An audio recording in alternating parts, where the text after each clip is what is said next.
Good night and welcome to Teleislas News with the most relevant and important information of the day.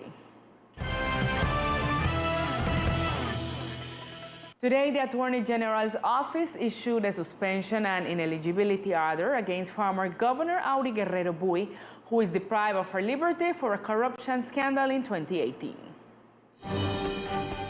The Attorney General's office sanctioned with suspension in the exercise of office and ineligibility for 12 months to the former Governor Auri Guerrero Bui upon finding proven irregularities in matters of contracting. The control entity found that the former territorial governor signed a contract for the construction of the Cliff Perimeter Road financed with royalty resources and did not prevent it from taking longer than initially defined. Despite the supervisor's reports warning of unjustified delays, the consultancy's work for the study and design for the road was agreed for a period of 7 months. However, there were several suspensions and it was only completed 27 months later. Likewise, the entity found that the contract for the construction and provision of a mega school in the sector of San Luis was entered in without the corresponding previous designs. Although Guerrero Bui is no longer in the position of governor, the control entity stated that the suspension penalty will be converted into salaries according to the amount earned by the investigated at the time of the facts.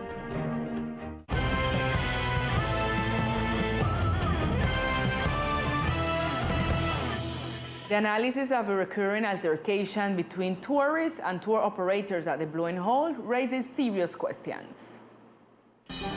Once again, the Blowing Hole is in the front line of the news due to an altercation between the service providers of the iconic tourist site and some tourists, as seen in several videos that began to circulate in the last hours on social media. As in most audiovisual records of similar events at the Blowing Hole, the facts lack context and the video is limited to show the moment of the altercation. Therefore, it is difficult to actually determine the causes and make accusations regarding the responsibility of the parties involved in the event. However, and taking as reference the fragment of what happened, which was captured by the amateur cameras, it is intuited that the tourist service providers demand the tourists to pay for the products consumed, being that apparently they tried to leave the place in the vehicle in which they were making the tour around the island.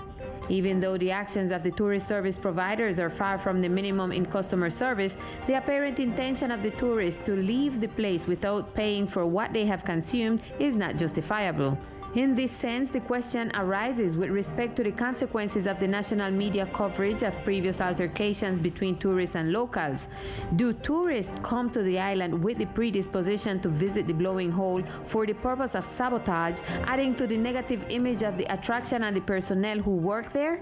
On the other hand, the call is to tourist operators of the emblematic attraction to try a more assertive management of this type of situations as a reflection of the good manners that are historically characteristic of the natives of the island.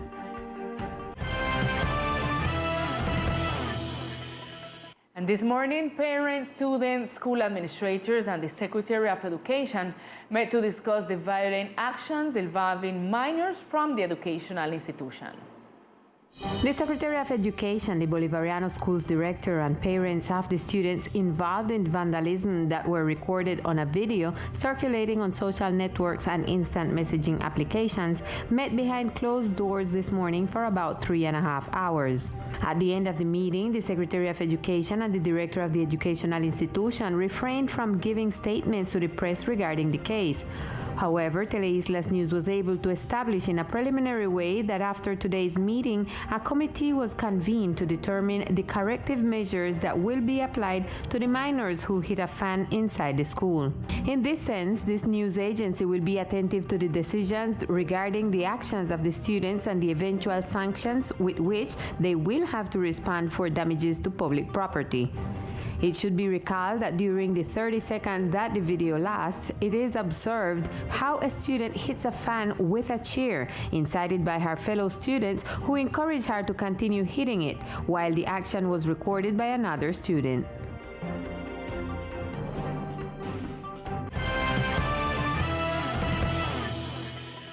The news covered by Teleislas News has generated opinion after the events that took place in the educational institution where several teenagers were involved in violent acts. Teleislas News went out to the streets and asked the community their opinion about the actions of the students and who is responsible for this happening in an educational institution.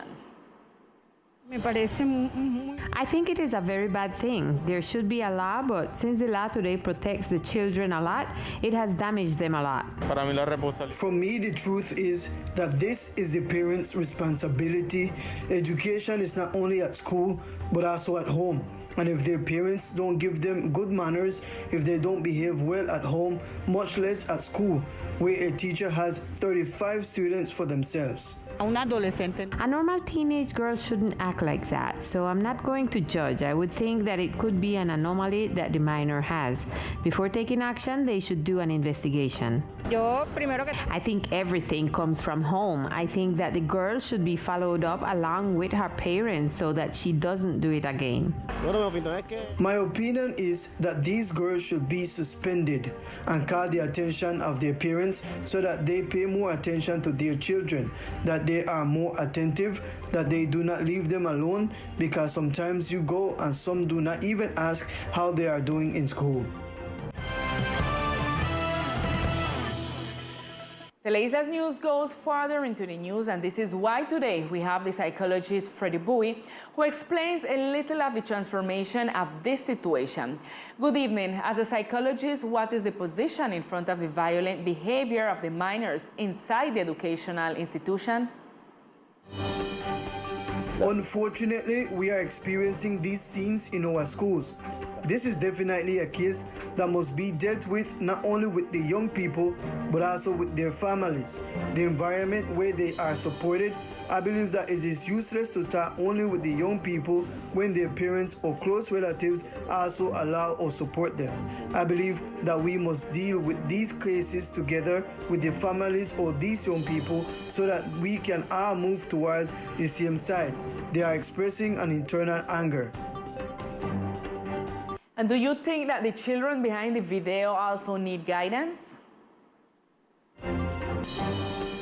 I totally agree, because the girls are showing their position.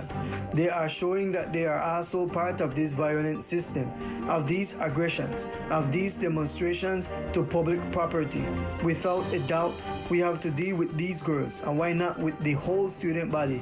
Because I say the whole student body, since everything is part of a system.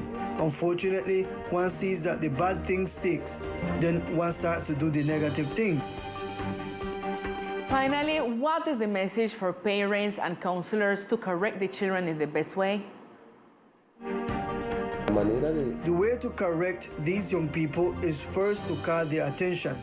But when I say calling their attention, we are not talking about violence. Brings what they first become aware of. Good way to act. And when they become aware, with the help of their parents, it is to work in groups to begin to do work that leaves them. Thank you for being with your opinion as a psychologist on the issue that has generated controversy. And in other news, after 12 years, our country will manage to build the 10-year plan of language. It seeks to protect and prevent native languages, including Creole.